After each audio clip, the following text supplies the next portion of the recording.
ജയകരമായ ക്രിസ്തീയ ജീവിതത്തെക്കുറിച്ചാണ്. എനിക്ക് തോന്നുന്നു എൻ്റെ ലൈഫിൽ എന്നെ ഏറ്റവും സന്തോഷിപ്പിച്ചിട്ടുള്ളത് ഇനി എനിക്ക് തോൽക്കേണ്ട കാര്യമില്ല എന്ന യഥാർത്ഥ ബോധ്യം എൻ്റെ അകത്ത് ഭരിക്കാൻ തുടങ്ങിയപ്പോഴാണ്.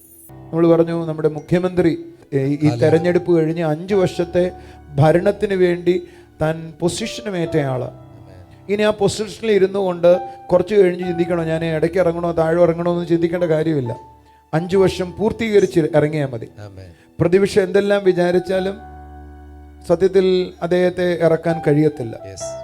അല്ല എങ്കിൽ ഭരണഘടന വിരുദ്ധമായ എന്തെങ്കിലും കാര്യങ്ങൾ മുഖ്യമന്ത്രി ചെയ്താൽ മാത്രമേ അതിന് സാധ്യമാകത്തുള്ളൂ. എന്നാൽ ഇവിടെ ദൈവം നമ്മളെ ആക്കിയിരിക്കുന്നത് അതിനേക്കാൾ ഉയർന്നൊരു പൊസിഷനല്ല. ഞാനൊരു വാക്യം നിങ്ങൾക്ക് വേണ്ടി വായിക്കട്ടെ. എഫേസ് ലേഖനങ്ങളിൽ നിന്നൊരു വാക്യം എടുക്കാവോ? നിങ്ങൾക്ക് സാധിക്കുന്നുവെങ്കിൽ എഫേസ് ലേഖനം എടുക്കാവോ? നമുക്കതിൻ്റെ 6 മുതലുള്ള വാക്യങ്ങളൊന്ന് വായിക്കാം. ക്രിസ്തു യേശുവിൽ നമ്മളെക്കുറിച്ചുള്ള വാത്സല്യത്തിൽ തൻ്റെ കൃപയുടെ അത്യന്ത ധനത്തെ വരും കാലങ്ങളിൽ കാണിക്കേണ്ടതിന്. നിങ്ങൾ ആ വാചകം ഒന്ന് പറയാവോ? ആമേൻ. ക്രിസ്തു യേശുവിൽ നമ്മളെക്കുറിച്ചുള്ള വാത്സല്യത്തിൽ തൻ്റെ കൃപയുടെ അത്യന്ത ധനത്തെ വരും കാലങ്ങളിൽ കാണിക്കേണ്ടതിന് യേശു ക്രിസ്തുവിൽ അവനോട് കൂടെ ഉയർത്തെഴുന്നേൽപ്പിച്ച് സ്വർഗത്തിലിരുത്തിയിരിക്കുകയും ചെയ്യുന്നു. ആമേൻ. നിങ്ങൾ എന്നെ ശ്രദ്ധിക്കാവോ? ദൈവം നമ്മളെ വേദവസം പറയുക, നമ്മൾ എവിടെ ഇരിക്കുക? ചാനല് സ്വർഗത്തിലിരുത്തിയിരിക്കുന്നു. എന്തിനാന്നാ പറയുന്നത്? വരും കാലങ്ങളിൽ തൻ്റെ കൃപയുടെ അത്യന്ത ധനത്തെ കാണിക്കേണ്ടത്. ഈ സത്യത്തിൽ എന്താ ഈ കൃപ എന്ന് പറഞ്ഞാൽ എന്തോ അർഹിക്കാത്തത്? എന്താ നമുക്ക് ഈ കൃപ എന്ന് പറഞ്ഞാൽ അർത്ഥം എന്തോ? ഒരുവിന് കൃപ ലഭിച്ചു എന്ന് പറഞ്ഞാൽ അർത്ഥം എന്തോ? അവനെ കൊണ്ട് പ്രാപിച്ചെടുക്കാത്ത, അല്ലെങ്കിൽ അവന്റെ അധ്വാനം കൊണ്ടും കഴിവ് കൊണ്ടും അവന്റെ എന്തെങ്കിലും പ്രത്യേകതകളുണ്ടൊന്നും അവന് പ്രാപിച്ചെടുക്കാൻ പറ്റാത്ത ആ ഗ്രേസ് ദൈവം പകരപ്പെടുകയാണ്. വേറെ എന്തെങ്കിലും ഡെഫിനിഷൻ പറയാവോ? കൃപ എന്ന് പറഞ്ഞാൽ എന്താ അർത്ഥം? നമുക്ക് കഴിയത്തില്ല, എന്നാൽ ദൈവം നമ്മളെ കഴിവുള്ളവനാക്കിയ ദൈവം. കൃപ എന്ന് പറയുന്നതിന് ഞാൻ ഷോർട്ടായിട്ടൊരു വേർഡ് പറഞ്ഞാൽ ഇറ്റ് ഇസ് എംപവർമെന്റ്, ശക്തീകരണമാണ് എന്ന് പറഞ്ഞാൽ അർത്ഥം എൻ്റെ വിചാരങ്ങളെ ജയിക്കാൻ എനിക്ക് കഴിവില്ല. എൻ്റെ മേൽ ആ കൃപ പകരപ്പെട്ടാൽ, ദൈവത്തിൻ്റെ അർഹിക്കാൻ കഴിയാത്ത ദയ പകരപ്പെട്ടാൽ, അത് എന്നിൽ എംപവർമെന്റ് ചെയ്യും, എന്നെ ശക്തീകരിക്കും. അതുകൊണ്ടാണ് പൗലോസിനെ കുറിച്ചൊക്കെ പൗലോസിനോട് കർത്താവ് പറഞ്ഞ്, നിന്റെ ബലഹീനതകളിൽ എൻ്റെ കൃപ നിനക്ക് മതി. It's empowerment. ഒരു ഭാഗത്തെ എംപവർമെന്റ് ആണ്. ഒത്തിരി കാര്യങ്ങൾ എന്നത് പറയാൻ പറ്റും, അർഹിക്കാത്ത ദയാന്ന് പറയും. പക്ഷെ എൻ്റെ ചിന്തയിലേക്ക് ഫോക്കസ് ചെയ്താണ് ഞാൻ ഷെയർ ചെയ്യുന്നത്. നോക്കി, കൃപ എന്ന് പറയുന്നത് ഇറ്റ്സ് എംപവർമെന്റ്. എന്തിനെ കുറിച്ചുള്ള കണ്ടോ? ഇനി ആ വാചകം ഒന്ന് വായിക്കണേ. തന്റെ കൃപയുടെ അത്യന്ത ധനത്തെ എന്ന് വായിച്ചാൽ നിങ്ങൾ, കൃപയുടെ വരും കാലങ്ങളിൽ കാണിക്കേണ്ടതിന്. അപ്പൊ നിങ്ങളൊന്ന് വായിച്ചു, ഒന്നും കൂടെ വായിച്ചേ. ക്രിസ്തു യേശുവിൽ നമ്മളെ കുറിച്ചുള്ള വാത്സല്യത്തിൽ തന്റെ കൃപയുടെ അത്യന്ത ധനത്തെ വരും കാലങ്ങളിൽ ആരിൽ കാണിക്കേണ്ടതിന്. അപ്പൊ സനലിനെ ദൈവം പിതാവാം ദൈവത്തിന്റെ വലതുവശത്ത് ഇരുത്തിയിരിക്കുക. എന്തിനു വേണ്ടിയിട്ട്? വരും കാലങ്ങളിൽ എന്ന് പറഞ്ഞാൽ എന്തുവാ? സ്വർഗത്തിൽ ചെന്നിട്ട് അവിടെയുള്ള കാലങ്ങളാണോ ഈ ഭൂമിയിലുള്ള കാര്യമാണോ? ഈ ഭൂമിയിലും അവിടെ. ഇത് സത്യത്തിൽ മുകളിലുള്ള കാര്യമല്ല സനലെ പറയുന്നത്, നമ്മൾ ഈ ഭൂമിയിലുള്ള കാര്യങ്ങളാണ്. കൃപ വാസ്തവത്തിൽ സ്വർഗത്തിൽ ചെന്നിട്ട് എനിക്ക് ആവശ്യമില്ല.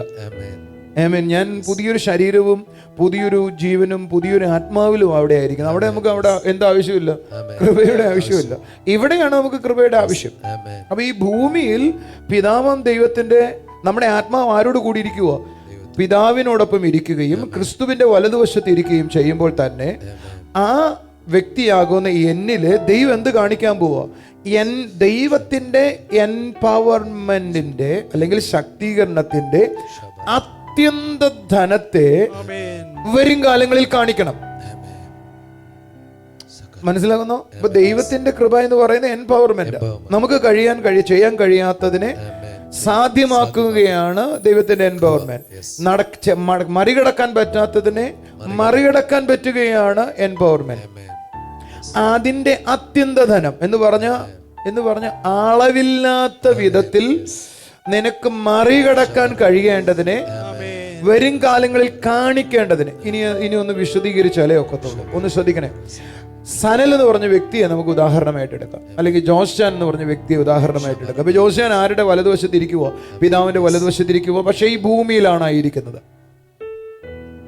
ഇദ്ദേഹത്തെ ദൈവം തെരഞ്ഞെടുത്തപ്പോൾ ദൈവം പറയുക, എനിക്ക് എൻ്റെ കൃപയുടെ അത്യന്ത ധനം ആരിൽ കാണിക്കണം? ഇദ്ദേഹത്തിൽ കാണിക്കണം.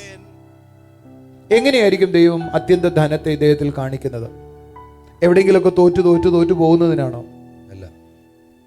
സൗരങ്ങളെ, ജോസ്റ്റാൻ എന്ന് പറയുന്ന ഇദ്ദേഹത്തെ തൻ്റെ അത്യന്ത ധനം കാണിക്കേണ്ടതിന് ദൈവം തെരഞ്ഞെടുത്തിരിക്കുവോ? ഈ ദൈവം കാണിക്കേണ്ടതിന് തിരഞ്ഞെടുക്കാന്ന് പറഞ്ഞാൽ ഇദ്ദേഹത്തിന് മാത്രമാണോ അത് അനുഭവമാകുക? അത് ചുറ്റുപാടുള്ള ആളുകൾക്ക് അനുഭവമാകുമോ? ജോസ്റ്റാൻ എന്ന് പറയോ? അതെ, മറ്റുള്ളവരുടെ മുമ്പിൽ പ്രദർശിപ്പിക്കുക. അപ്പൊ ജോസ്റ്റാനെ ദൈവം കൃപയുടെ അത്യന്ത ധനത്തെ, കൃപ തന്നെ കിട്ടിയ ധാരാളോ ജോസ്റ്റാൻ, അതിന്റെ അത്യന്ത ധനത്തെ പ്രദർശിപ്പിക്കേണ്ടതിന് ഒരു പ്രദർശന വസ്തുവാക്കിയിട്ട് ഈ നാട്ടിയാക്കി വെച്ചേക്കുവാ. അപ്പൊ ജോസ്റ്റാൻ ഒരു പ്രദർശന വസ്തുവാണോ? നിശ്ചയമായിട്ടും. നീയോടെ മോനെ, അങ്ങനെ തന്നെയാണ്. അപ്പൊ നമ്മൾ ആരാണെന്നറിയോ? സ്വർഗത്തിൽ പിതാവിന്റെ വലതുവശത്ത് ഇരിക്കുമ്പോ ഈ ഭൂമിയിൽ പിതാവിന്റെ എംപവർമെന്റിന്റെ, ശക്തീകരണത്തിന്റെ പ്രദർശന വസ്തുക്കളായി ഈ ഭൂമിയിൽ നമ്മൾ. നിങ്ങൾ എന്താ അനങ്ങാതിരിക്കുന്നത്? കൈയടിക്കാത്ത എന്താ? ഇതൊരു വലിയ കാര്യമാണ് കേട്ടോ. ആ ആളുകൾ ഒന്നും കൂടെ പറയട്ടെ. എന്നെ ഞാൻ പറഞ്ഞ സ്ഥലം ഒന്നും കൂടെ നീ ഇത് പറഞ്ഞപ്പോ ആളുകൾക്ക് നിനക്ക് മനസ്സിലായതെന്ന് പറഞ്ഞു. കർത്താവ് നമുക്ക് കൃപ നൽകുന്നത് വരും കാലങ്ങളിൽ അവന്റെ കൃപയുടെ അത്യന്തധനത്തെ കാണിക്കാനാണ്. എന്ന് വെച്ചാൽ ദൈവം നമ്മളെ പ്രദർശിപ്പിക്കാൻ വേണ്ടി വെച്ചിരിക്കും. ദൈവം നിനക്ക് കൃപ വന്നിരിക്കുവോ പ്രദർശിപ്പിക്കാൻ? അത് കൃപയുടെ അത്യന്തധനം പകർന്നിരിക്കുവോ? അതെന്തിനു വേണ്ടിയാ? നാട്ടുകാർക്ക് പ്രദർശിപ്പിക്കാൻ. ഉദാഹരണം പറയാം. നീ ഒരു മദ്യപാനി ആയിരുന്നു, പക്ഷെ ആ മദ്യപാനം നിർത്താൻ നിനക്ക് കഴിയത്തില്ലായിരുന്നു. ദൈവം തന്റെ കൃപയെ പകർന്നു. അപ്പോൾ എന്ത് സംഭവിച്ചു? എനിക്ക് മാറ്റുവാനായി. അപ്പൊ ആളുകൾ പറയൂ, ആ ഓടെ കടന്ന ചെറുക്കനാണോ ഇപ്പൊ നൂർന്ന് വന്ന് യേശുവിനെ പറയുന്നേ? അത് ഭയങ്കരമാട്ടോ. ഇത് എങ്ങനെയാടാ കള്ളുകൂടി നിർത്തിയേ? നിന്നോട് ചോദിച്ചിട്ടില്ല, എന്നോട് ചോദിച്ചിട്ടുണ്ട് ആളുകൾ. നീ എങ്ങനെയാടാ ജോണെ കള്ളുകൂടി നിർത്തിയെന്ന്? എന്റെ കൂട്ടുകാരെല്ലാം എന്നെ ഗുരു എന്നാ വിളിക്കുന്നത്. എല്ലാവരും കുടിക്കാൻ പഠിപ്പിച്ച് ഞാനാ, സീട്ട് വലിപ്പിക്കാനും പഠിപ്പിച്ച് ഞാനാ. അതുകൊണ്ട് ഗുരു എന്ന് എന്നെ കൂട്ടുകാർ വിളിക്കുന്നത്. അപ്പൊ എന്നോട് ഗുരു നീ എങ്ങനെയാ നിർത്തിയെന്നാ ചോദിച്ചത്. സാറിന് ഞാൻ നിർത്തിയ കൈ വിറയ്ക്കുന്ന അവരുടെ വിചാരം. അപ്പൊ ഞാനും ചിന്തിച്ചു അതെങ്ങനെയാ നിർത്തിയത്? അതിന്റെ കാരണം എന്റെ മേൽ ദൈവത്തിന്റെ കൃപ പകർന്നു. എന്തിനു വേണ്ടിയാ? ഒരിക്കലും നിർത്താൻ കഴിയില്ല, ഇവനെ കൊണ്ടത് മാറ്റാൻ പറ്റില്ല എന്ന് ലോകം പറയുന്നിടത്ത് യേശുവിനാൽ അസാധ്യമായതില്ല എന്ന് എന്നിലൂടെ പ്രദർശിപ്പിക്കാൻ വേണ്ടിയാ. ഒന്ന് കൈയടിച്ചൊരു ആമീൻ പറഞ്ഞു. അപ്പൊ ദൈവം എന്നെ അവന്റെ കൃപയെ പ്രദർശിപ്പിക്കാൻ വേണ്ടി വെച്ചേക്കുവോ? എന്ന് പറഞ്ഞ് കൃപയെ പ്രദർശിപ്പിക്കാൻ വേണ്ടി നമ്മളെ വെച്ചു. ഭയങ്കരമാട്ടോ. ഒരു കള്ളുകൂടിയുടെ കാര്യം ഞാനത് പറഞ്ഞപ്പോ ഇനി നേരെ നമുക്ക് അപ്പോസ്തലപ്രവൃത്തി 14 അധ്യായം അതിന്റെ 16 മുതലുള്ള വാക്യങ്ങൾ വായിച്ചാൽ പൗലോസിനെ എടുക്കണമെന്നില്ല. 14 അധ്യായം അതിന്റെ 14 മുതലുള്ള വാക്യങ്ങൾ വായിച്ചാൽ പൗലോസിനെ ഒരു രാജ്യത്ത് ചെന്നപ്പോ അവിടുത്തെ ആളുകൾ കല്ലെറിഞ്ഞു കൊന്നു. എന്ത് ചെയ്തു? കല്ലെറിഞ്ഞു കൊന്നു. എന്നിട്ട് പട്ടണത്തിന് പുറത്തേക്ക് വലിച്ചഴച്ചുകൊണ്ട് കൊണ്ടുപോയിട്ടു. ഈ പട്ടണങ്ങൾ, അന്ന് പണ്ട് പട്ടണങ്ങൾ കൂടുന്നത് നമ്മുടെ ഗ്രാമങ്ങൾ, തമിഴ്നാട്ടിലെ ഗ്രാമങ്ങൾ പോലെ എന്ന് പറഞ്ഞ് ഒരു സ്ഥലത്ത് ഒരുമിച്ച് താമസിക്കും. ആ താമസിക്കുന്ന കോമ്പൗണ്ടിന് ശേഷം പട്ടണം പുറത്താ. അവർ കോമ്പൗണ്ട് മതിലുകൾ കാണും. അത് നമ്മുടെ എല്ലാ കോട്ടകളും, നമ്മുടെ തിരുവനന്തപുരത്ത് എന്തുകൊണ്ട് കോട്ടയുണ്ട്. ആ കോട്ടയ്ക്കകത്താ പട്ടണം. ആ പട്ടണത്തിന് പുറത്താണ് പട്ടണം, അല്ലെങ്കിൽ കോട്ടയ്ക്ക് പുറത്ത് പട്ടണം ഇല്ല. പട്ടണത്തിന് പുറത്തേക്ക് വലിച്ചഴച്ചു എന്ന് പറഞ്ഞ് ആ കോട്ട മതിലിന് പുറത്തേക്കാണ്. അന്ന് റോഡുകൾ ടാറൊന്നും ചെയ്ത് കാണത്തില്ലെന്ന് എന്റെ വിചാരം. വലിച്ചഴയ്ക്കുമ്പോ മാംസവും തൊലിയും എല്ലാം പോയിട്ടുണ്ട്. അവൻ മരിച്ചു എന്ന് വിചാരിച്ച് ശിഷ്യന്മാർ ചുറ്റും നിൽക്കുക. എന്നാ മരിച്ചു എന്ന് വിചാരിച്ച് ശിഷ്യന്മാർ ചുറ്റും നിന്നു. പ്രാർത്ഥിച്ചുകൊണ്ടിരിക്കുന്നതിനിടയിൽ മരിച്ച ഇദ്ദേഹം വീണ്ടും എഴുന്നേറ്റിരുന്നു. ഞാൻ ചിന്തിക്കാറോട് എന്തിനായിരിക്കും ദൈവം അത് ചെയ്തെന്ന് പറയാം. അവസാനല്ലേ ദൈവത്തിന്റെ കൃപയുടെ കണ്ട ആ കൃപയുടെ അത്യന്ത ധനത്തെ ഒന്ന് പ്രദർശിപ്പിക്കണം എന്ന് പറഞ്ഞാൽ ഒന്ന് വിശദീകരിക്കാം ഒന്നും കൂടെ. എന്ന് പറഞ്ഞാൽ ഈ കല്ല് എറിഞ്ഞ് കൊന്ന ആളുകളുടെ മുൻപിൽ പൗലോസ് നിൽക്കുമ്പോ ഈ കല്ലെറിഞ്ഞ് കൊന്നവന്മാര് പറയും, ഇതെങ്ങനെയാടാ സാധ്യമാകുന്നേ? ഇവനെ കൊന്നിട്ട് ഇവൻ ചാവുന്നില്ലേ? നിങ്ങളെന്റെ കൂടെ ഉണ്ടെങ്കിൽ കൈ അടിച്ചൊരു ആമേൻ പറഞ്ഞേ, ആമേൻ പറഞ്ഞേ. ഈ ജയകരമായ ജീവിതം എന്ന് പറഞ്ഞാൽ എന്താ നിങ്ങൾ അർത്ഥമാക്കുന്നത്? നിങ്ങൾക്ക് എന്താ പിടികിട്ടിയിട്ടുള്ളത്? നിങ്ങൾ വിചാരിക്കേണ്ടത് ഏതെങ്കിലും 1-2 കാര്യത്തിൽ ജയമെന്നല്ല സഹോദരങ്ങളെ. എന്നെ ജയത്തിന്റെ പ്രദർശന വസ്തുവാക്കാൻ വേണ്ടിയാണ് ദൈവം ഈ ഭൂമിയിൽ വെച്ചിട്ടുള്ളതെന്ന് നിന്റെ തലയിലോട്ട് കയറാൻ തുടങ്ങിയാൽ നിങ്ങൾക്കൊരു സ്ഥലത്ത് ഇനി തോക്കാൻ പറ്റത്തില്ല. സകലയിടത്ത് നിങ്ങൾ ജയിക്കാൻ തുടങ്ങും. നിങ്ങൾ കൈ അടിക്കുന്നില്ല, ഒന്ന് കൈ അടിച്ച് ചുണയായിട്ട് ദൈവത്തിന് നന്ദി പറയണം. ഒന്ന് പറഞ്ഞിട്ട് എന്നെ യൂട്യൂബിൽ കാണുന്ന ആളുകൾ ഞാൻ ഈ പറയുന്നത് ശ്രദ്ധിക്കുന്നുണ്ടെന്ന് ഞാൻ അറിയട്ടെ. ഞാനൊരു കൃപയുടെ പ്രദർശന അല്ലെങ്കിൽ ജയത്തിന്റെ പ്രദർശന വസ്തുവാണെന്ന് ടൈപ്പ് ചെയ്ത് വിട്ടെ. ഞാൻ ആരാണ്? ജോസാൻ ആരാണ്? പക്ഷെ നമ്മളെ ജയത്തിന്റെ പ്രദർശന വസ്തുവാക്കി ദൈവം വെച്ചിരിക്കുമ്പോ വേറൊരുണ്ട്. അവനെ കുറിച്ച് വേദവസം പറയുന്ന പരാജയത്തിന്റെ പ്രദർശന വസ്തുവാക്കി ദൈവം ലോകത്ത് വെച്ചേക്കുവാ. അതാരാന്നറിയാം നിനക്ക്? കേട്ടോ, പിശാചിനെ പരസ്യ കോലമാക്കി വെച്ചേക്കുവാ. എന്നിട്ട് ദൈവം അതിന്റെ മേൽ ജയോത്സവം കൊണ്ടാടി. ആ ജയോത്സവം കൊണ്ടാടുകയാണ് എന്റെ പരിപാടി.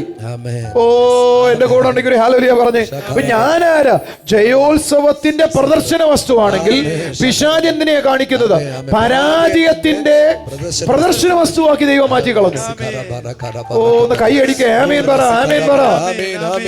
സത്യത്തിൽ ജയം എവിടെയാണെന്നറിയോ? കാൽവറിയാ ജയം. കാൽവറിയിലാ ജയം. ജയം കാൽവറിയിൽ എനിക്ക് നൽകിയിരിക്കുകയാണ്.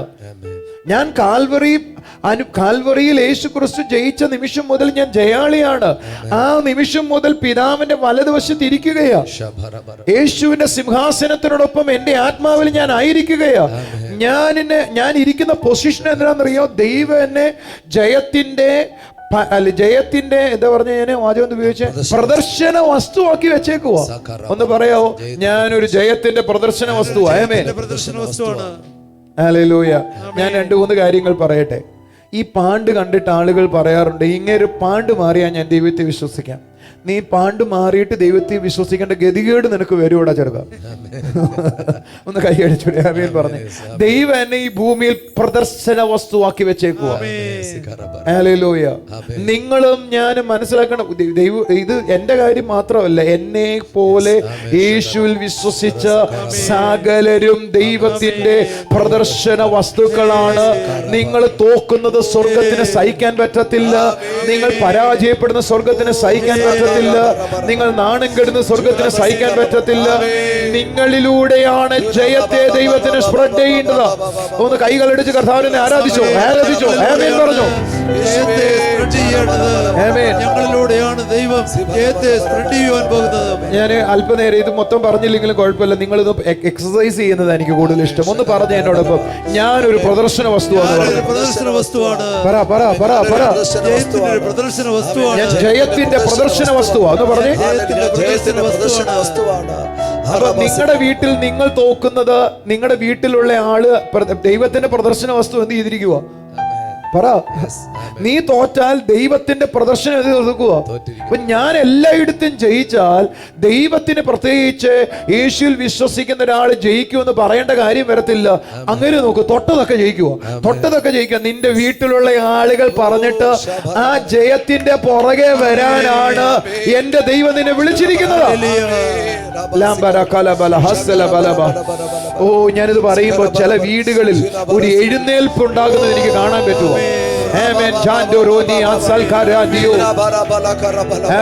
മരുന്ന് കഴിച്ചു വല്ലപ്പോഴും ഹോസ്പിറ്റലിൽ കൊണ്ടിട്ടു, വീണ്ടും വീട്ടിൽ കൊണ്ടിട്ടു, വീണ്ടും ഹോസ്പിറ്റലിൽ കൊണ്ടിട്ടു.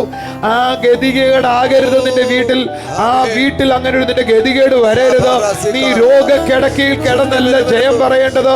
അതിനപ്പുറത്ത് ഉയർത്തെഴുന്നേറ്റ യേശുവിന്റെ മഹത്വം നിന്റെ വീട്ടിൽ വെളിപ്പെടട്ടെ.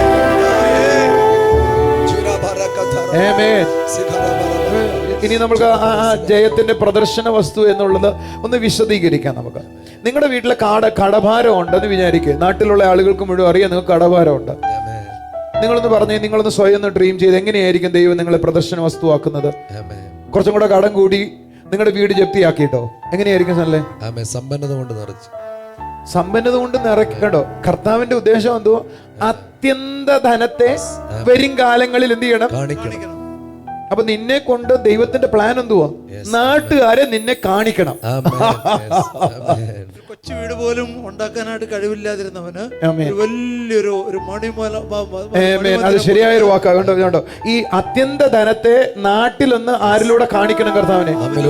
അപ്പൊ നിന്നെ ദൈവം തെരഞ്ഞെടുത്തത് കടക്കാരനായിരിക്കുന്ന നീയെ നിന്റെ വീട്ടിന്റെ അടിസ്ഥാനം കൂടെ തൂക്കി വിറ്റിട്ട് കടം തീർന്ന് വാടക വീട്ടിൽ മാറാനാണെങ്കിൽ ഈ പ്രാർത്ഥനയിൽ നീ കൂടിയിട്ട് വലിയ കാര്യമൊന്നുമില്ല. ഉള്ള ഭാര്യ വീട്ടിൽ നിന്ന് കിട്ടിയതും അടുത്ത വീട്ടിൽ നിന്ന് കിട്ടിയതും എല്ലാം കൂടെ വിറ്റിട്ട് നിന്റെ കടഭാരം തീർക്കാനാണെങ്കിൽ ഈ മീറ്റിംഗ് കൂടിയിട്ട് വലിയ കാര്യമൊന്നുമില്ല. ജയത്തെ കുറിച്ച് കേട്ടിട്ട് കാര്യമൊന്നുമില്ല. അല്ല, നിനക്ക് ഒരു വിധത്തിലും രക്ഷപ്പെടാൻ പറ്റത്തില്ല. ജോലി ചെയ്താൽ പോലും 10 കൊല്ലം ചെയ്താൽ പോലും തീർക്കാൻ പറ്റത്തില്ല കടം. ആ സ്ഥലത്ത് ഇതാ ഇതുവരെ ചിന്തിക്കാത്തൊരു വഴി തുറന്നിട്ട് നീ ലിഫ്റ്റഡ് ആയാൽ നിന്റെ കുടുംബക്കാര് പറയും നിന്റെ ദൈവം ജീവിക്കുന്നു എന്ന്.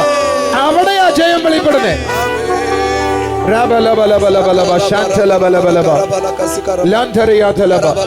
ഇത് പ്രദർശിപ്പിക്കപ്പെടണം. പറ, ഇത് പ്രദർശിപ്പിക്കപ്പെടണം. നിങ്ങൾ പലരും എന്നോട് ഒന്ന് പറയുന്നു, ബ്രദറെ എന്റെ വസ്തു ഉള്ളതൊന്ന് വിറ്റിട്ട് സമാധാനമായിട്ട് ഏതെങ്കിലും വാടകയ്ക്ക് മൂല ഒതുങ്ങി കൂടിക്കോളാം. ഒതുങ്ങാനായിട്ട് നീ ഇങ്ങോട്ട് വരണ്ട. ചില ആളുകൾക്ക് ഇഷ്ടപ്പെടുന്നില്ല കേട്ടോ. ഞാനൊന്നും കൂടെ പറയട്ടെ, നിങ്ങൾ ഒതുങ്ങിക്കൂടാനായിട്ട് ഈ ദൈവത്തെ വിളിക്കണ്ട. എന്റെ ദൈവം നിങ്ങളെ ഒതുക്കാൻ വേണ്ടി വിളിച്ചതല്ല, നിങ്ങളെ കാണിക്കാൻ വേണ്ടി വിളിച്ചതാണ്. പ്രദർശിപ്പിക്കാനായി. എല്ലാവരും പറയണേ. ഓ, ഞാനൊന്ന് എഴുന്നേറ്റ് നിന്നിട്ടൊന്ന് പറയോട്ടെ. ഞാനൊന്ന് നടന്നു പറഞ്ഞ് ഞാനൊരു പ്രദർശന വസ്തുവാണ്. നാണക്കേടിന്റെ പ്രദർശന വസ്തു അല്ല, മാന്യതയുടെ പ്രദർശന വസ്തുവാ. കൈയടിച്ചു ആമേൻ പറഞ്ഞോട് പറ.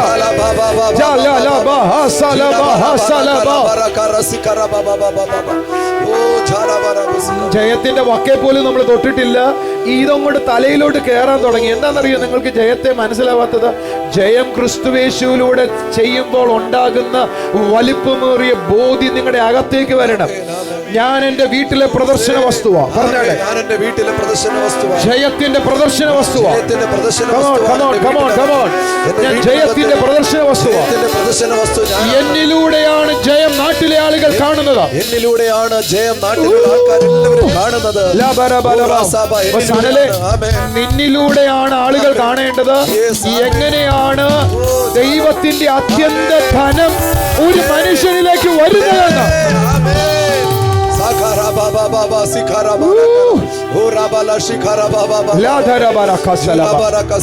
നിങ്ങൾ എവിടെങ്കിലും തോറ്റു തൊപ്പിയിട്ടാ കിടക്കുന്നതെങ്കിൽ എന്റെ കർത്താവിന് നാണക്കേടാണ്. അയ്യോ, അത് അങ്ങനെ എങ്ങനെയെങ്കിലും ബൈബിളിൽ വാക്യമുണ്ടോ? ബൈബിൾ പറയുന്ന വാക്യം ഞാനത് വായിച്ചോട്ടെ.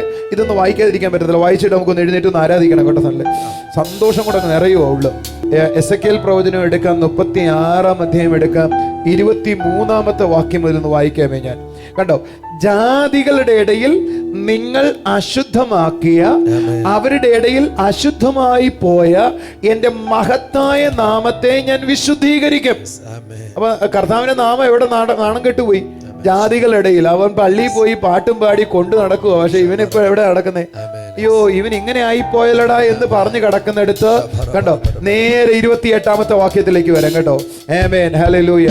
നിങ്ങൾ ഇനിമേൽ ജാതികളിടയിൽ ക്ഷാമത്തിന്റെ നിന്ന് അനുഭവിക്കാതിരിക്കത്തക്കവണ്ണം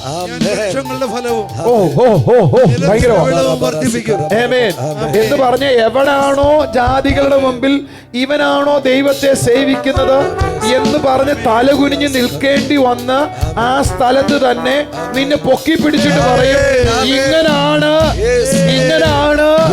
എന്റെ ദൈവം ഒരാളെ മാനിക്കുന്നതെന്ന് എന്റെ ദൈവം തെളിയിക്കുമെന്ന്. കൈയടിച്ച് ആമീൻ പറ. നീ ഒരു പ്രദർശന വസ്തുവാ. ഓ, ചിലരുടെ കുടുംബത്തിലേക്ക് ദൈവശക്തി ഇറങ്ങുക. ചിലരുടെ കുടുംബത്തിലേക്ക് ദൈവശക്തി ഇറങ്ങുക. ചിലരുടെ കുടുംബത്തിലേക്ക് ദൈവശക്തി ഇറങ്ങുക.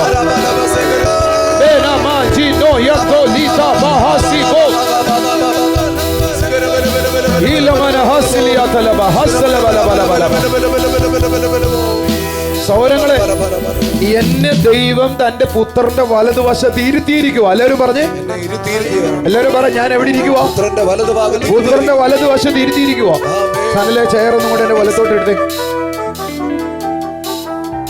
കണ്ടോ, എന്റെ വലതുവശത്ത് ഇത് പുത്രനെ, യേശു കർത്താവ്. നീ കുറച്ചു നേരത്തിന് പുത്രനും വായിക്കോ. നോക്ക്, പുത്രനെ വലതുവശത്ത് ഇരുത്തിയിരിക്കുക. എന്തിനു വേണ്ടി ഇരുത്തിയിരിക്കുക? എന്തിനു വേണ്ടി? എടാ, ഞാൻ ഇരിക്കുന്ന പൊസിഷന്റെ വലിപ്പം എന്റെ വശത്ത് വലതുവശത്ത് ഇരിക്കുന്നവൻ അനുഭവിക്കുന്നില്ലെങ്കിൽ പിന്നെ എന്നാത്തിനാ നീ അവിടെ ഇരിക്കുന്നേ? ഓ ഹല്ലേലൂയ. നീ അവന്റെ വലതുവശത്ത് ഇരിക്കുന്നുവെങ്കിൽ you are sharing the glory. You are sharing the glory. കൈ അടിച്ച് ആമേൻ പറ. ലീബര കലബല ബല Kasia തലബ. You are sharing the glory, brother. You are sharing the glory, brother. Libariya thalaba, shindariya thalaba. Amen. കേട്ടോ, എനിക്ക് ആ വാചകം ഭയങ്കര ഇഷ്ടം. വരുംകാലങ്ങളിൽ കാണിക്കണം, വരുംകാലങ്ങളിൽ കാണിക്കണം. എംപവർമെന്റ് വരുംകാലങ്ങളിൽ കാണിക്കണം.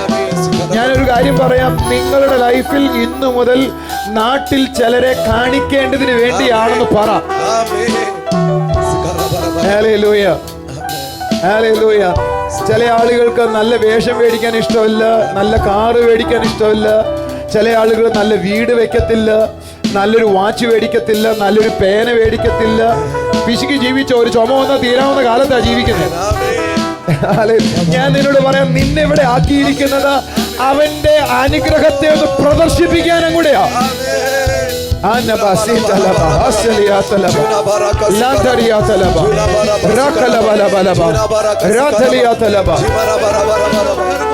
എന്റെ കൂടെ ഒന്ന് പറഞ്ഞേ, ഞാനൊരു പ്രദർശന വസ്തുവാണ്. ദൈവത്തിന്റെ പ്രദർശന വസ്തു. പിശാചൊരു പ്രദർശന വസ്തുവാണ്. പിശാചൊരു പ്രദർശന വസ്തുവാണ്. പിശാചൊരു പ്രദർശന വസ്തുവാണ്. എന്തിന്റെയാണ്? പക്ഷേ പരാജയത്തിന്. ഞാനൊരു പ്രദർശന വസ്തുവാണ്. എന്തിന്റെയാണ്? കൈ അടിച്ചുകൂടെ ആമീൻ പറഞ്ഞാട്ടെ. നോക്ക്, നമ്മളിപ്പോൾ നേരെ തിരിച്ചാണ് വെച്ചേക്കുന്നത്. നമ്മൾ ആരുടെ കൂട്ടത്തിലാണ്? യേശു കർത്താവ് പിശാചിനെ പരസ്യകോലമാക്കി, എന്നിട്ട് ജയോത്സവം കൊണ്ടാടി. അവന്റെ മക്കളാ നമ്മള്. നമ്മളെല്ലായിടത്തും ജയിച്ചാലേ അവന്റെ മക്കളാകത്തുള്ളൂ. ആ ജയം ഷെയർ ചെയ്ത് എനിക്ക് വേണ്ടിയാ. ഞാൻ നാളെ പറയണോ വേണ്ടത് തീരുമാനിക്കാം. യേശു കർത്താവ് തന്റെ ജയം ഷെയർ ചെയ്തിരിക്കുക എനിക്ക് വേണ്ടി. കാൽവറിയിലെ ജയം ഞാൻ അനുഭവിക്കുക എന്ന വേറൊരുത്തൻ അവന്റെ സ്ഥാനം ഷെയർ ചെയ്തിട്ടുണ്ട്. അതൊന്ന് പറയോ? പരാജയത്തിന്റെ പ്രദർശന വസ്തു ആര്? അത് ആർക്ക് ഷെയർ ചെയ്തിട്ടുണ്ട്? ചിലർക്കൊക്കെ, നമുക്കല്ല. നമുക്ക് ഷെയർ ചെയ്തിരിക്കുന്നത് കണ്ടോ കണ്ടോ കണ്ടോ. പരാജയം വരുമ്പോ വിചാരിച്ചോണോ, അയ്യോ അവന്റെ ഷെയർ ഞാൻ മേടിച്ചല്ലോ എന്ന് വിചാരിച്ചോണം.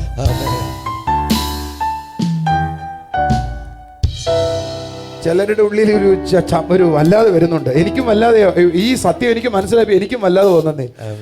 അവന്റെ സ്ഥാനം വന്നേ ഞാൻ കൊണ്ട് കിടക്കുന്നേ.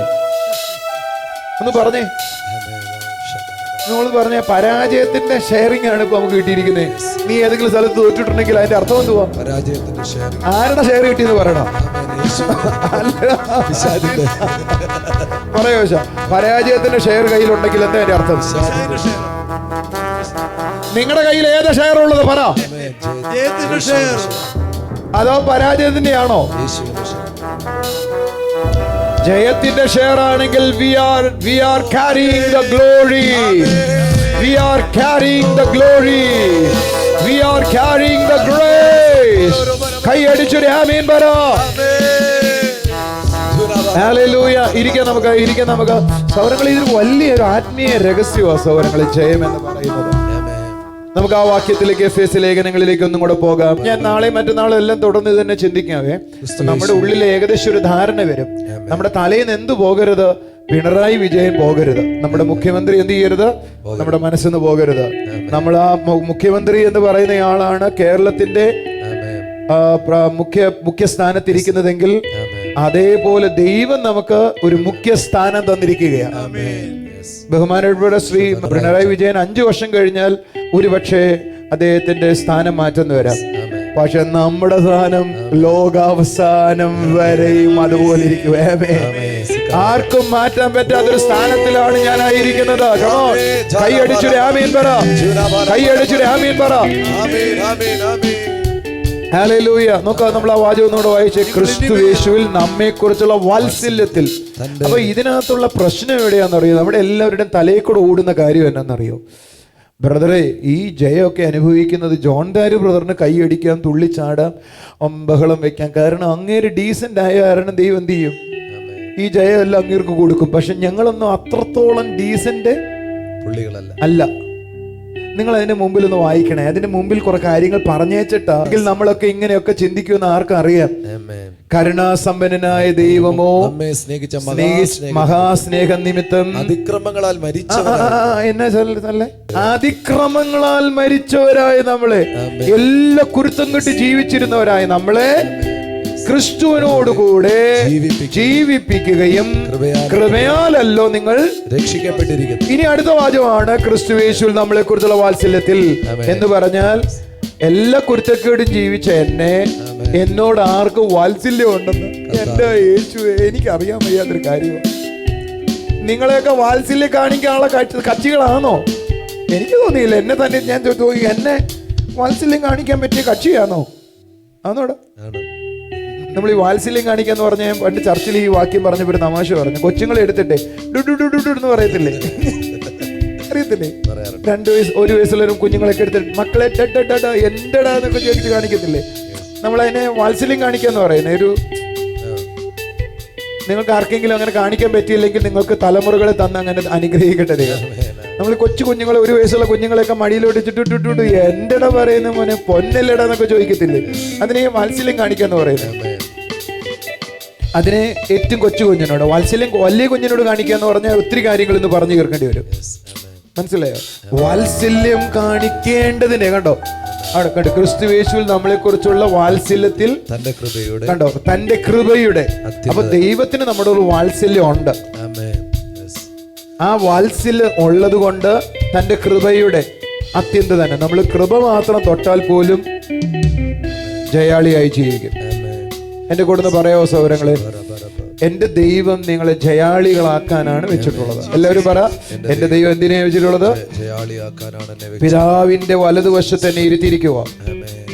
പിണറായി വിജയൻ സംസ്ഥാനത്തിന്റെ മുഖ്യമന്ത്രി ആയിരിക്കുന്നത് പോലെ നമ്മളെ ദൈവം പിതാവിന്റെ വലതുവശത്ത് ഒരു ചെയറിൽ ഇരുത്തിയിരിക്കുകയാണ്. We have a position. ആര് വിചാരിച്ചാലും അവിടെ നിന്നെ പിടിച്ചടക്കാൻ ഒക്കത്തില്ല. ആരെല്ലാം വിചാരിച്ചാലും അവിടെ മാറ്റാൻ പറ്റത്തില്ല. അവിടെ ഇരുന്നുകൊണ്ടാണ് നമ്മൾ കാര്യങ്ങൾ കാണേണ്ടത്. അവിടെ ഇരുന്നുകൊണ്ടാണ് നിങ്ങൾ കാര്യങ്ങൾ നോക്കേണ്ടത്. അവിടെ ഇരുന്നുകൊണ്ടാണ് കാര്യങ്ങളെ ചിന്തിക്കേണ്ടത്. അതാണ് നമ്മുടെ ജയം. ഞാൻ ജയിച്ച സീറ്റിൽ ഇരുന്നുകൊണ്ടാണ് കാര്യങ്ങൾ നോക്കുന്നത്, തോറ്റ സീറ്റിൽ ഇരുന്നുകൊണ്ടല്ല എന്ന് പറഞ്ഞേ. അവൻ ഞാൻ ജയിച്ച സീറ്റിൽ ഇരുന്നുകൊണ്ടാണ് കാര്യങ്ങൾ ചെയ്യുന്നത്. തിരുവനന്തപുരം ഭാഷയിൽ പറഞ്ഞ ഇത് തന്നെയുടെ ശരി തന്നെ. ഞാൻ പറയും, നിങ്ങൾ ആരും കേട്ടോ? തിരുവനന്തപുരം ഭാഷ പറഞ്ഞ എന്ത് പറയും? ഇത് ശരി തന്നെ. അപ്പൊ നീ ഓന്ന് പറയണം കേട്ടോ, എന്നല്ലേ ഭാഷ ശരിയാവും. ഇത് ശരി തന്നെയുടെ. ഓ ഇത് ശരിയാണ് സഹോദരങ്ങളെ. ആമേൻ. ഹല്ലേലൂയ. ഇപ്പൊ ഞാൻ നമുക്ക് അതൊന്ന് പറഞ്ഞല്ലോ, നീ ഓന്ന് പറയണം കേട്ടോ. അടുത്ത സാധനം ഞാൻ പറയാം. ഇത് ശരി തന്നെയുടെ. ഓ തന്നെ. അങ്ങനെ തന്നെയാ സൗരങ്ങളെ. നിങ്ങളുടെ അകത്ത് ഇതൊന്ന് കയറണം. ഞാൻ ജയിച്ച പൊസിഷനിൽ ഇരിക്കുകയാണ് എന്ന് പറഞ്ഞേ. ഞാൻ ജയിച്ച പൊസിഷനിൽ ഇരിക്കുകയാണ്. ഞാൻ തോറ്റ പൊസിഷനിലല്ല, ഞാൻ ജയിച്ച പൊസിഷനിലാണ്. ഞാൻ ആ പൊസിഷനിൽ ഇരുന്നുകൊണ്ടാണ് ഞാൻ ആ പൊസിഷനിൽ ഇരുന്നുകൊണ്ടാണ് കാര്യങ്ങളെ വിലയിരുത്തേണ്ടത്. പറ, ആ പൊസിഷനിൽ ഇരുന്നുകൊണ്ടാണ്, ആ ബോധ്യത്തിൽ ഇരുന്നുകൊണ്ടാണ് കാര്യങ്ങളെ വിലയിരുത്തേണ്ടത്. നീ ഒന്ന് ആലോചിച്ച് നോക്കി ജോസല്ലേ, നമുക്ക് ജയിച്ച പൊസിഷനിൽ ഇരുന്നുകൊണ്ട് കാര്യങ്ങളെ വിലയിരുത്തിയാലും തോറ്റ പൊസിഷനിൽ ഇരുന്നുകൊണ്ട് കാര്യങ്ങളെ വിലയിരുത്തിയാലുള്ള സ്ഥിതി എന്ന് ചിന്തിച്ചു നോക്കി. രണ്ടും രണ്ട് സ്ഥിതിയാ. ജയിച്ച ഒരാള് ആ ജയിച്ച സ്ഥലത്തിരുന്നുകൊണ്ടാണ് കാര്യങ്ങൾ ചിന്തിക്കുന്നതെങ്കിൽ ഇറ്റ് ഈസ് ഡിഫറെന്റ്. അതെങ്ങനെയാന്ന് ഞാൻ പറയാം സാറേ. നമുക്ക് നമ്മുടെ ചർച്ചിലെ കാര്യമോ പറയുന്നത് കേട്ടോ. നമ്മുടെ ചർച്ചിൽ ചില കാര്യങ്ങൾ വാങ്ങാനുള്ള പൈസ ഇല്ലെന്ന് വിചാരിക്കും. Amen. പൈസ ഇല്ലാതിരിക്കുമ്പോൾ ചില കാര്യങ്ങൾ മേടിക്കേണ്ടതിന് ചില കാര്യങ്ങൾ തീരുമാനിക്കുന്നതും, Amen. പൈസ ഉള്ളപ്പോൾ നമ്മുടെ കയ്യിൽ ചില സാധനങ്ങൾ മേടിക്കാൻ തീരുമാനം എടുക്കുന്നതിനുള്ള വ്യത്യാസം ഒന്ന് പറഞ്ഞുതരാമോ? വ്യത്യാസമുണ്ടാവും. വ്യത്യാസം ഒന്ന് പറയാമോ? പൈസ എൻ്റെ കയ്യിൽ ആവശ്യത്തിനുണ്ട്, അപ്പോൾ ഒരു സാധനം മേടിക്കാൻ തീരുമാനിക്കുമോ? എങ്ങനെയായിരിക്കും? സമൃദ്ധിയായിട്ട് വളരെ വലുതും നല്ലതും നമ്മളെ കൊണ്ട് പറ്റാത്ത പോലെ വളരെ വലുതിനെ കുറിച്ച് ചിന്തിക്കും. പൈസ ഇല്ലെങ്കിലോ? പൈസ ഇല്ലെങ്കിൽ എങ്ങനെയൊക്കെ ഞെരുങ്ങി ഇച്ചിരി വളരെ ചെറുത്. ഏറ്റവും ആദ്യത്തെ വാചകം പറഞ്ഞ പൈസ ഇല്ലെങ്കിൽ ഏത് തരം താണ കാര്യത്തിലേക്കും നമ്മൾ പോയിട്ട് ആ കാര്യം സാധിച്ചെടുക്കും എന്ന് പറഞ്ഞാൽ ഏറ്റവും ലോയസ്റ്റ് കാര്യം ഒപ്പിച്ചു പോകാൻ ശ്രമിക്കും. ആര് നോക്കും? നമ്മൾ ചെയ്യത്തുള്ളൂ. ഇനി അല്ലല്ലെങ്കിൽ അത് വേണ്ടാന്ന് വെക്കും. അത് നമുക്കുള്ളതെല്ലാം വെക്കും. പൈസ ഉണ്ടെങ്കിലോ? സമൃദ്ധിയായിട്ട് ചിന്തിക്കും. പൈസയുടെ അളവനുസരിച്ച് നമ്മൾ എന്ത് ചെയ്യും? ഒന്ന് നോക്കുന്നത് എന്റെ മാന്യതയ്ക്കനുസരിച്ച് പറ, എന്റെ സ്റ്റാറ്റസിനനുസരിച്ച് ആ സാധനം വാങ്ങാൻ തോന്നും. അങ്ങനെയല്ലേ? കാശില്ലെങ്കിലോ? ഏറ്റവും ലോ ആയിരിക്കും. എടാ ഇതുപോലെ എടാ ജയിച്ചായിരിക്കുന്നവന് ആ സ്റ്റാൻഡേർഡിനനുസരിച്ച് ചെയ്യത്തുള്ളൂ. ഇത് നിങ്ങളുടെ തലയിൽ കയറിയോ ഇല്ലയോ എന്ന് എനിക്ക് അറിയത്തില്ല. ഒന്നും കൂടെ പറയണോ? ഞാൻ ഒന്നും കൂടെ പറയണോ? ഒന്നും കൂടെ പറയാം. നിങ്ങളുടെ വീട്ടിൽ 10,000 രൂപയുണ്ട്. നിങ്ങൾക്കൊരു സാരി മേടിക്കണം. 10,000 അല്ലെങ്കിൽ 10,000 രൂപ സാരിയുടെ ബഡ്ജറ്റാണ് നിങ്ങളുടെ കയ്യിലെങ്കിൽ നിങ്ങൾ 10,000 രൂപയുടെ സാരി മേടിച്ചെന്ന് വരും. പക്ഷെ 1 രൂപ പോലും ഇല്ല, സാരി മേടിക്കണം. നിങ്ങൾ എന്ത് ചെയ്യും? പഴയ സാരി എടുത്താലും മതി എന്ന് വിചാരിക്കും. അങ്ങനെയാ എൻ്റെ കാര്യമൊക്കെ. പൈസ ഇല്ല എങ്കിൽ, നമ്മുടെ കയ്യിൽ ഒന്നുമില്ല എങ്കിൽ ആ ഇല്ലാത്തതിൽ നിന്നേ നമ്മൾ കാര്യങ്ങൾ ചിന്തിക്കാൻ തുടങ്ങത്തുള്ളൂ. അങ്ങനെയാണോ യോശ? എന്തെങ്കിലും പറയാൻ തോന്നുന്നു ആ കാര്യത്തെ കുറിച്ച്? ആദ്യം പറഞ്ഞിരുന്നത് വിജയിച്ച വിധത്തിൽ ചിന്തിക്കുകയാണ്. ഇപ്പം ഇലക്ഷനിൽ ഇപ്പം പാർട്ടിക്കാർ വിജയിച്ചപ്പം അവർ ചിന്തിക്കുന്ന അടുത്ത മന്ത്രിയാക്കണം, കാര്യങ്ങൾ അനുഗ്രഹിക്കപ്പെടണം, ഉയർന്ന നിലവാരത്തിലോട്ട് വീണ്ടും വീണ്ടും ഉയർന്നു അഭിവൃദ്ധിപ്പെട്ടു. പക്ഷെ പരാജയപ്പെട്ടവരാണെങ്കിൽ അവർ ഒതുങ്ങിക്കൂടണമെന്ന് ആലോചിക്കുന്നേ. അതോടൊപ്പം തന്നെ നിന്റെ കുഴപ്പം കൊണ്ടാ, നിന്റെ കുഴപ്പം കൊണ്ടാ, ഇങ്ങനെ ചെയ്തോണ്ടാ, ഇങ്ങനെ ചെയ്തോണ്ടാ പാർട്ടിയിൽ അങ്ങോട്ട് പ്രവർത്തിച്ചിട്ടുണ്ട് കേട്ടോ. കറക്റ്റ്, വളരെ കറക്റ്റായ കാര്യം. ജോസ്റ്റാൻ ഒരു പാർട്ടി പ്രവർത്തനത്തിനുള്ള യോഗ്യത കാണുന്നത് യേശുവിന്റെ പാർട്ടി. ശരിയായ കാര്യം കേട്ടോ. ഒന്ന് ചിന്തിച്ചു നോക്കിയേ. നമ്മുടെ ജയിച്ചവന്റെ ചിന്ത എങ്ങനെ മന്ത്രിയാകണം, അടുത്ത സ്ഥാനം എന്താകണം എന്നൊക്കെയാ. തോറ്റവന്റെയോ എങ്ങനെ പരാജയപ്പെട്ടു പോയല്ലോ, പരസ്പരം കുറ്റം പറഞ്ഞു, പഴിചാരി, അത് ചെയ്യണ്ടായിരുന്നു എന്ന് പറഞ്ഞു. നിന്റെ കുഴപ്പം കൊണ്ടാ, ഇന്റെ കുഴപ്പം കൊണ്ടാ. ജോഷൻ പറഞ്ഞ കറക്റ്റായ കാര്യമാണ്. സൗരങ്ങളെ നമുക്ക് അടുത്ത ദിവസവും ഇത് തന്നെ കണ്ടിന്യൂ ആയി ചിന്തിക്കാം. എൻ്റെ ഉള്ളിൽ നിന്ന് ഞാൻ പറയാം, ജയിച്ച പൊസിഷനിൽ ഇരുന്നുകൊണ്ട് കാര്യങ്ങളെ കാണണം. എല്ലാവരും പറഞ്ഞേ, ജയിച്ച പൊസിഷനിൽ ഇരുന്നുകൊണ്ട് കാര്യങ്ങളെ കാണണം. ഒന്നും കൂടെ പറഞ്ഞേട്ടെ, ജയിച്ച പൊസിഷനിൽ ഇരുന്നുകൊണ്ട് കാര്യങ്ങളെ കാണണം. എല്ലാവരും പറ, ഞാൻ ജയിച്ച പൊസിഷനിൽ ഇരുന്നുകൊണ്ട് കാര്യങ്ങളെ കാണണം. കസേരയിലൊക്കെ നിവർന്നിരുന്നേ, ജയിച്ച പൊസിഷനിൽ ഇരുന്നുകൊണ്ടെന്ന് കണ്ടേ. സൗരങ്ങളെ, മനോഭാവത്തിന് ജീവിതത്തിൽ ഒത്തിരി കാര്യങ്ങളെ മാറ്റാൻ വരുത്താൻ പറ്റും. ഞാനൊന്നും കൂടെ പറയട്ടെ, മനോഭാവം. എല്ലാവരും പറഞ്ഞേ, മനോഭാവം. ഞാൻ ചില ആളുകളുടെ സ്വഭാവം ഞാൻ പറയാം കേട്ടോ. ഞാൻ അഞ്ചൽ ചർച്ചിൽ പ്രസംഗിക്കാൻ പോകുമ്പോൾ ടൈ കെട്ടിക്കൊണ്ട് അഞ്ചൽ ചർച്ചിൽ പ്രസംഗിക്കാൻ പോയിക്കൊണ്ടിരുന്നത്. അപ്പോൾ ചർച്ചിലുള്ള ആരോ ഒരാൾ എന്നോട് ചോദിച്ചു, ബ്രദറെ, ഇവിടുത്തെ പാവങ്ങൾക്ക് ഈ ടൈയും കാര്യങ്ങളൊന്നും ഇഷ്ടമില്ലാത്ത കാര്യം, അല്ലെങ്കിൽ അവർക്ക് ടൈ എന്താന്ന് പോലും അറിയത്തില്ല, മുണ്ടെടുക്കാൻ അറിയാത്ത ഒരു ചർച്ചിൽ വരുന്നത്. പിന്നെ എങ്ങനെ ബ്രദറെ ഇതിൻ്റെ ആവശ്യമുണ്ടോ അഞ്ചൽ ചർച്ചിൽ? ഞാൻ അയാളോട് പ്രതികരിക്കാൻ പോയില്ല. ആ ആൾ തന്നെ ഒരു 3-4 വർഷം വന്നു കഴിഞ്ഞപ്പോൾ, 3-4 വർഷം കഴിഞ്ഞ ശേഷം എൻ്റെ ചർച്ച വന്നപ്പോഴേ, ഈ ബ്രദറിൻ്റെ ചർച്ച ആകെ മാറിപ്പോയി കേട്ടോ. ഞാൻ ആ മനുഷ്യനെ വിളിച്ചിട്ട് പറഞ്ഞു, അവിടെ ഒരു പൊട്ടനുണ്ട് നമ്മുടെ ചർച്ചിൽ. ഞങ്ങളുടെ ചർച്ചയിൽ വരുന്നൊരു പൊട്ടനുണ്ട്. ആ മനുഷ്യൻ വരുമ്പോൾ വായിലെ ഈ ഓള എന്തിനു വരുന്നത്, ഈ തുപ്പൽ ഒലിച്ചോണ്ടിരിക്കും. ആ മനുഷ്യന്റെ ഇടയ്ക്ക് ഒരാൾ ഇരിക്കത്തില്ല, അത്ര ദുർഗന്ധമാണ്. എന്താ പേര്? ബാബു എന്നാണ് പേര്. എന്നിട്ട് എന്നെ ഒന്ന് കെട്ടിപ്പിടിക്കുകയും ചെയ്യും. സഹിക്കാൻ വയ്യാത്ത ദുർഗന്ധമാണ്. മുണ്ടെടുക്കുന്നത് എങ്ങനെയാന്ന് ചോദിച്ചാൽ ഷർട്ടിന്റെ ബട്ടൺസ് ഒക്കെ എങ്ങനെയെങ്കിലും ഇട്ടും മുണ്ട് എടുത്തോണ്ട് വരും. പക്ഷെ ഇന്ന് നീ ബാബു ബ്രദറിനെ ഒന്ന് കാണണം കേട്ടോ. പാന്റും ഷർട്ടും ഇട്ട് നീറ്റായിട്ടാ ചർച്ച വരുന്നത്. പൊട്ടനാണ്. എൻ്റെ ചർച്ചിലൊരു മനുഷ്യൻ മുണ്ടെടുത്തോണ്ട് വരുന്ന ഒരു ബ്രദർ ഒരിക്കൽ പാനും ഷർട്ടും ഇട്ടുകൊണ്ട് ഇൻ ചെയ്തുകൊണ്ട് വന്നു. അദ്ദേഹം എന്നോട് വാചകം പറയാം. അദ്ദേഹത്തിന് അന്ന് 55 വയസ്സോ 56 വയസ്സുണ്ട്. എന്നോട് പറയാം, കല്യാണത്തിന് പോലും ഞാൻ പാൻറ് ഇട്ടിട്ടില്ല വെറുതെ. ഞങ്ങളുടെ ചർച്ചിൽ അന്ന് കോളനിയിൽ ഒത്തിരി പേരുണ്ട്. കോളനിയിൽ നിന്ന് ഒത്തിരി പേര് ചർച്ചയിൽ വരുന്നുണ്ട്. ആ കോളനിയിൽ നിന്ന് വരുന്ന ആളുകളാണ് കോളനിയിൽ നിന്നാണ് വരുന്നതെന്ന് പോലും ആ സമൂഹത്തിലുള്ള ആളുകൾക്ക് സംശയമായി. ആ വിധത്തിൽ അവർ അപ്ഗ്രേഡഡ് ആയി. മനോഭാവം മാറുമ്പോഴാണ് പ്രശ്നം. മനോഭാവം മാറിയാൽ നിന്റെ കാഴ്ചപ്പാടുകൾ മാറും. നിന്റെ ചുറ്റുപാടുകളെ നീ വീക്ഷിക്കുന്ന രീതി മാറും. അങ്ങനെയാ സഹോദരങ്ങളെ. ഇടുങ്ങിയ മനോഭാവത്തിലായിരിക്കുന്നെങ്കിൽ നിങ്ങൾ ചുറ്റുപാടിനെ നോക്കുന്നത്, വീക്ഷിക്കുന്ന രീതിയെ വേറെ ആയിരിക്കും. എനിക്ക് അങ്ങനെയൊന്ന് പറഞ്ഞറിയത്തില്ല. യേശു കർത്താവ് മനസ്സിനെയാ പണിഞ്ഞേ, നമ്മുടെ മനോഭാവത്തെയാ പണിഞ്ഞേ. നമ്മൾ ജയിച്ച മനോഭാവത്തിലേക്ക് വരാനാണ് യേശു പരിശ്രമിച്ചേ. ആ മനോഭാവത്തിൽ നിന്ന് ആ കാര്യങ്ങളെ പഠിക്കേണ്ടത്. അവിടെയാ വിജയത്തിന്റെ